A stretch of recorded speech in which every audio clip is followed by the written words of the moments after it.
Mature theme. Disclaimer, ये audio series mature themes, language और violence को कंटेन करती है जो सभी लिसनर्स के लिए सूटेबल नहीं है। पेरेंटल एडवाइस नेसेसरी है। ये कंटेंट एडल्ट ऑडियंसेस के लिए है और इसमें combat, blood, murder, potentially disturbing scenarios और स्ट्रॉन्ग लैंग्वेज इंक्लूड हो सकती है। अगर आप ऐसी कंटेंट से इजीली ऑफेंडेड या डिस्टर्ब्ड हो जाते हैं तो प्लीज ना सुने।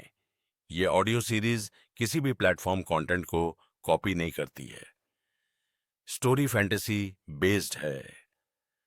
अगर कोई नाम मैच करता है तो हम इसे एक कोइंसिडेंस कह सकते हैं। यह ऑडियो बुक फन और जॉय पर्पसेस के लिए डिजाइन्ड है।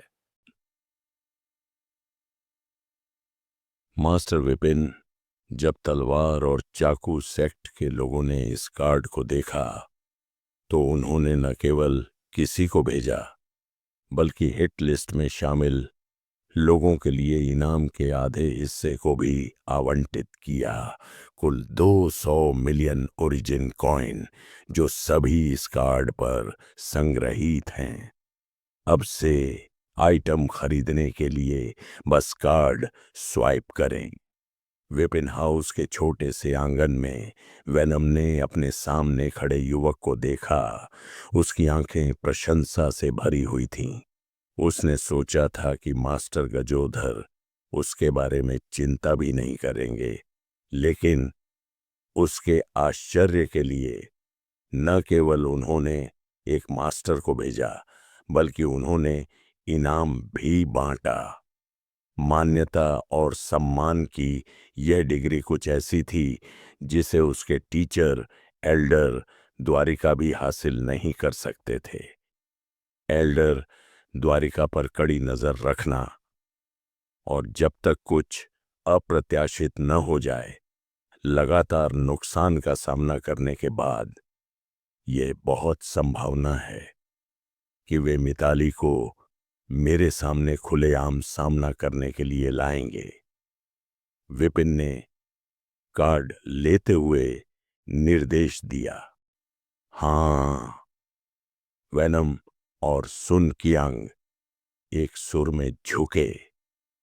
लगातार 2 रॉयल फ्लश के बाद एल्डर द्वारिका अभिभूत होकर वास्तव में अपना धैर्य खो देंगे। एक बार ऐसा होने पर वे मिताली तक सुराग का पता लगा सकते हैं। युवा मास्टर लाउंज में इंतजार कर रहे वशिष्ठ फैमिली के बुजुर्गों का क्या? हमें उनसे कैसे निपटना चाहिए? मोहन ने आगे कहा। युवा मास्टर और वेनम को गए ज्यादा समय नहीं हुआ था कि वशिष्ठ फैमिली के 4 बुजुर्ग वहां आ पहुंचे और वहां प्रतीक्षा करने लगे। सभी काफी मजबूत दिखाई दे रहे थे। शहर से 30 मील पूर्व में एक छोटी सी घाटी है। उन्हें वहां छिपने को कहो और आगे बढ़ने से पहले आदेश का इंतजार करो। विपिन ने एक पल सोचा और फिर निर्देश दिया। हाँ। मोहन ने तुरंत सिर हिलाया। सब कुछ व्यवस्थित करने के बाद विपिन को अब कोई जल्दी नहीं थी, बल्कि वह अपने कमरे में बैठकर समाचार की प्रतीक्षा करने लगा। 2 घंटे बीतने के तुरंत बाद वेनम आया। मास्टर विपिन को रिपोर्ट करते हुए अघोर चाकू सेक्ट छोड़ने के बाद मास्टर द्वारिका कहीं और नहीं गए, बल्कि अपनी बैठक जारी रखने के लिए मास्टर जालंधर के साथ डेस्टिनी हॉल में लौट आए और फिर वे कभी बाहर नहीं आए। वह वापस चला गया। विपिन हैरान रह गया। वह आदमी वाकई अपना संयम बनाए रख सका। पूरा अघोर चाकू सेक्ट विद्रोह कर चुका था। सभी घात लगाने वाले मास्टर मारे जा चुके थे और फिर भी वह शांति से एक बैठक में भाग ले सका। वाकई उल्लेखनीय। अब हम क्या करें? वेनम ने देखा, क्या सुभाषिश भी साथ गाया है?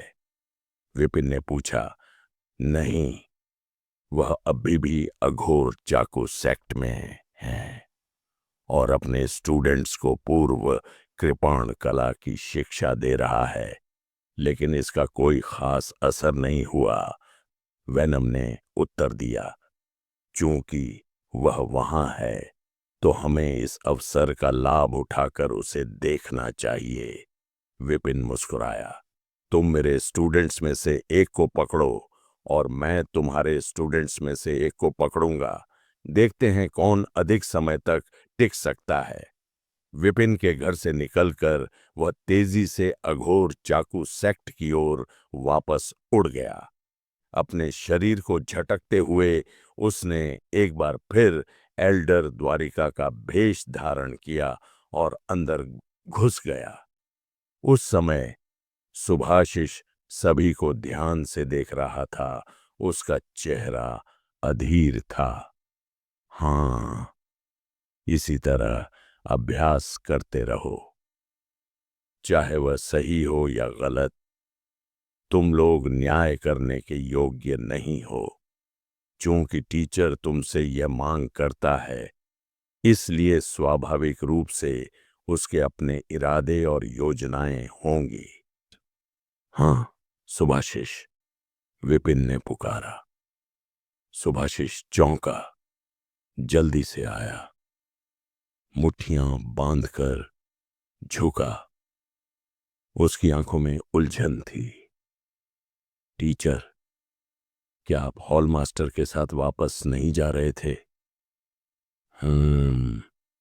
मैं अभी भी इस जगह को लेकर कुछ अनिश्चित था, इसलिए मैं फिर से वापस आया। विपिन ने अपने सामने अभ्यास कर रहे लोगों की ओर देखते हुए अपना हाथ हिलाया। ठीक है, एक पल के लिए रुकें। मैं आपको कृपाण तकनीक का एक नया सेट सिखाऊंगा, ताकि आप उन्हें जितनी जल्दी हो सके सीख सकें। हाँ, टाइगर और अन्य लोगों को कुछ भी संदेह नहीं हुआ। वे लगातार सिर हिला रहे थे। विपिन ने हथियारों के रैक से एक अघोर चाकू उठाया और तेजी से उसे काट डाला। यद्यपि कृपाण को घुमाने की गति तेज नहीं थी, फिर भी कृपाण की चमक तुरंत एक चाप में बदल गई, जो दूर तक वार करती हुई एक अस्थायी अवरोध की भावना पैदा कर रही थी, जिससे बच पाना असंभव था। यह वह स्किल है जिसका अभ्यास भाई वेनम ने किया था। सुभाशिष ने शुरू में तो इस पर कुछ नहीं सोचा था, लेकिन इस तकनीक को देखकर उनकी पुतलियां तेजी से सिकुड़ गईं।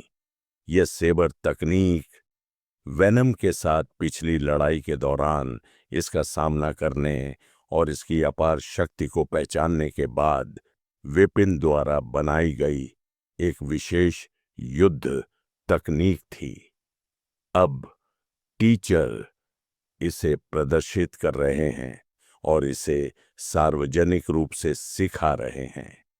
इसमें कोई संदेह नहीं कि यह व्यक्ति अवश्य ही धोखेबाज होगा। उसका दिल सदमे से भर गया। उसने चुपचाप दूसरे व्यक्ति की ओर देखा।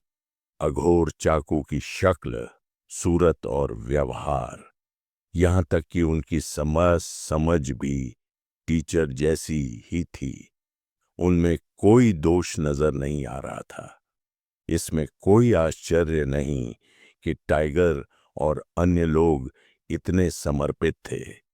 उनकी कही कोई भी बात मायने नहीं रखती थी, और यदि उन्हें पहले से पता न होता, तो अप्रत्याशित रूप से इस स्थिति का सामना करने पर भी उन्हें धोखा मिल सकता था। नहीं, मुझे तुरंत वापस जाना होगा और टीचर को सूचित करना होगा। दूसरे व्यक्ति की पहचान का एहसास होने पर उसके हृदय में एक प्रकार की अलगाव की भावना उत्पन्न हुई। यह जानते हुए कि वह वहां मौजूद था और फिर भी ऐसा करने का साहस कर रहा था। यह स्पष्ट था कि दूसरा पक्ष पूरी तैयारी के साथ आया था।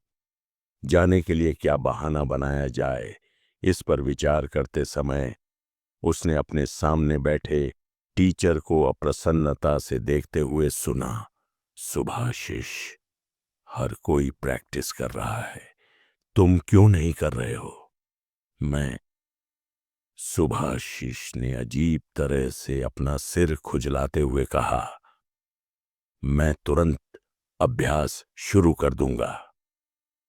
दूसरे व्यक्ति की मूवमेंट पैटर्न को ध्यानपूर्वक याद करने के बाद उसने भी अपना अघोर चाकू घुमाया और तुरंत ही अपने शरीर में एनर्जी की धारा बहती हुई महसूस की।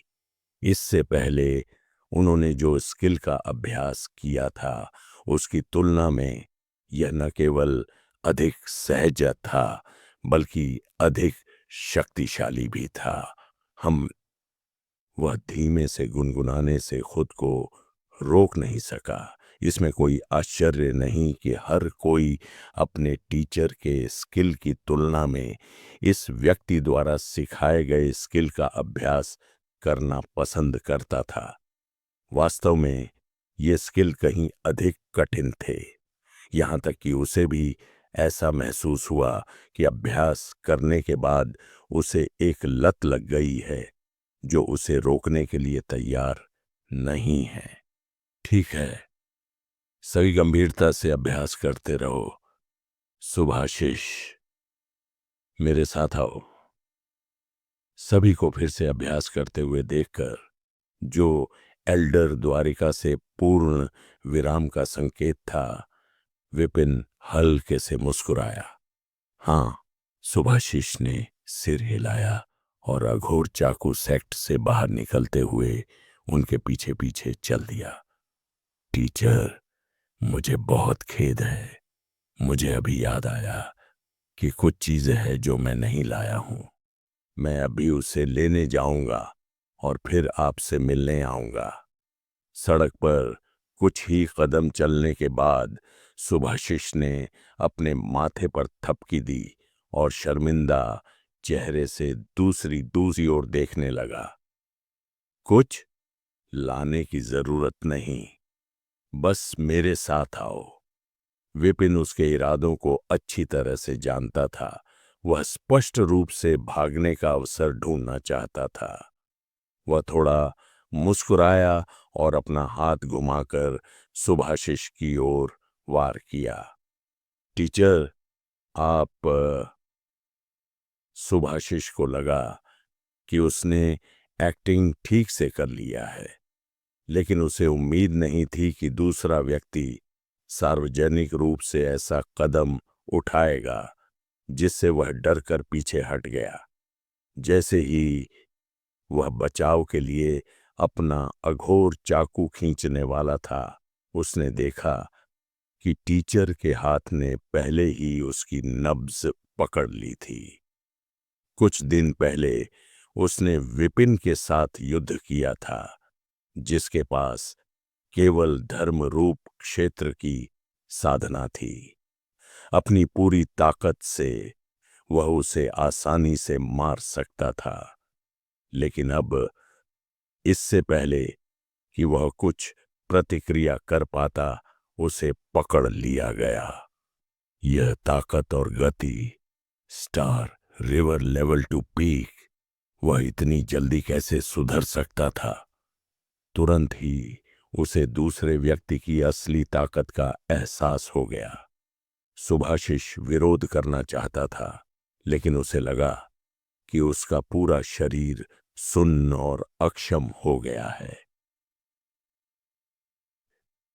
दक्ष रैंक में विपिन उसके साथ दर्जनों चालों तक बिना पीछे पड़े लड़ सकता था, और अब इतने महत्वपूर्ण सुधार के साथ वह स्पष्ट रूप से अब और प्रतिस्पर्धा नहीं कर सकता था। सुभाशिष, टीचर के साथ आओ। अपनी नब्ज थामे विपिन ने धीरे से मुस्कुराते हुए कहा, चलो तुम्हें दिखाते हैं कि एल्डर द्वारिका के दिल में तुम्हारे लिए वास्तव में कितना सम्मान है। इतना मजबूत। सड़क के अंत में वेनम, जो विपिन के साथ आया था लेकिन अघोर चाकू सेक्ट में प्रवेश नहीं किया था, यह दृश्य देख रहा था। उसका शरीर डर से बर्फ की तरह ठंडा हो रहा था। इस व्यक्ति ने वास्तव में अपनी ताकत छुपा रखी थी। सौभाग्य से उसने पहले जल्दबाजी में काम करने की हिम्मत नहीं की थी, अन्यथा वह भी भुवनेश्वर की तरह एक मृत शरीर बन जाता। डेस्टिनी हॉल अस्थाई बैठक स्थल पर द्वारिका शैडो ऑफ जाइल में प्रवेश करने की अपनी योजना का खुलासा करने ही वाला था जब टाइगर, जिससे वह पहले मिल चुका था, जल्दी से वहां आ गया। ग्रैंड टीचर, हमारे टीचर गायब हैं। द्वारिका स्तब्ध रह गया। फिर उसके मन में क्रोध की लहर दौड़ गई। बिना सोचे समझे ही वह समझ गया कि यह विपिन का ही काम होगा। आपने अभी अभी एक स्टूडेंट का अपहरण किया है, लेकिन आपने न केवल पूरे अघोर चाकू सेक्ट को धोखा दिया है और सभी छिपी ताकतों का सफाया कर दिया है, बल्कि आपने मेरे सबसे भरोसेमंद स्टूडेंट को भी पकड़ लिया है। ग्रैंड टीचर, अब हम क्या करें? टाइगर ने देखा, उसका चेहरा चिंता से भरा हुआ था। ऐसा कहा जाता है कि जिसने हमारे टीचर को पकड़ लिया वह जॉनी सिंस नामक एक भटकता हुआ साधक है। द्वारिका की आंखें फड़क उठीं। जॉनी सिंस उन विशेषज्ञों में से एक था जिसे उसने अपने प्रेमी के घर पर घात लगाकर छोड़ दिया था और उसे पहले ही तलवार और चाकू सेक्ट द्वारा पकड़ लिया गया था और मार दिया गया था। वह संभवतः सुभाशिष को कैसे पकड़ सकता था? स्पष्ट रूप से यह विपिन द्वारा जानबूझकर जारी की गई झूठी खबर थी। द्वारिका ने हाथ हिलाया। बस इसकी चिंता मत करो। क्या दूसरे पक्ष ने कोई और संदेश छोड़ा है? टाइगर ने कहा। दूसरे पक्ष ने कहा, यदि आप उस व्यक्ति को बचाना चाहते हैं तो जिसे आपने पकड़ा है उसे स्वेच्छा से छोड़ दें, अन्यथा हमारे टीचर की जान को खतरा हो सकता है। हम इस संदेश के बारे में किसी को नहीं बताया जा सकता, किसी को भी नहीं। द्वारिका ने दूसरे पक्ष को पहले चले जाने को कहा और स्वयं गहरी सोच में डूब गए। मिताली को रिहा करना यह निश्चित रूप से असंभव था। एक बार रिहा होने के बाद दूसरे पक्ष को ब्लैकमेल करने का कोई तरीका नहीं होगा और शैडो ऑफ जाइल में प्रवेश करने के बाद सबसे बड़ा लाभ हासिल करना मुश्किल होगा। लेकिन अगर उन्होंने उसे रिहा नहीं किया तो क्या होगा अगर उन्होंने सुभाशिष को मार दिया? सिर्फ एक स्टूडेंट, अगर वह मर जाता है तो मर जाता है। उसकी निगाहें चमक उठीं। सुभाशिष ने न जाने कितने वर्षों तक उसका पीछा किया था, लेकिन वह तो बस एक साधन था और उसकी मृत्यु कोई बड़ी बात नहीं थी। यदि उसकी मृत्यु के बदले उसकी योजना की सफलता मिल जाती तो कोई हानि नहीं होती। इस विचार के साथ उसने राहत की सांस ली और हल्की सी मुस्कान बिखेरी। जैसे ही वह बोलना जारी रखने वाला था, तलवार और चाकू सेक्ट के मास्टर गजोधर अंदर आए। मास्टर गजोधर, आप यहाँ क्यों आए हैं? जालंधर क्षण भर के लिए अचंभित रह गया और जल्दी से अपने पैरों पर खड़ा हो गया। यद्यपि वह जेनिथ किंगडम में डेस्टिनी हॉल के वाइस हॉल मास्टर का सम्मानित पद रखता था। स्थिति और शक्ति के मामले में गजोधर थोड़ा भी कमजोर नहीं था, इसलिए उसने श्रेष्ठ होने का अभिनय करने की हिम्मत नहीं की। मैं बस वहां से गुजर रहा था और मुझे तलवार और चाकू सेक्ट द्वारा प्राप्त की गई एक जानकारी याद आई। मैंने सोचा कि मुझे मास्टर द्वारिका को इसके बारे में बताना चाहिए। गजोधर ने स्पष्ट रूप से कहा। मास्टर द्वारिका? जालंधर ने अपना सिर घुमाया। द्वारिका की पलकें फड़कने लगीं। उसके अंदर एक अशुभ भावना बढ़ रही थी। अगले ही पल गजोधर की आवाज गूंजी। हाँ,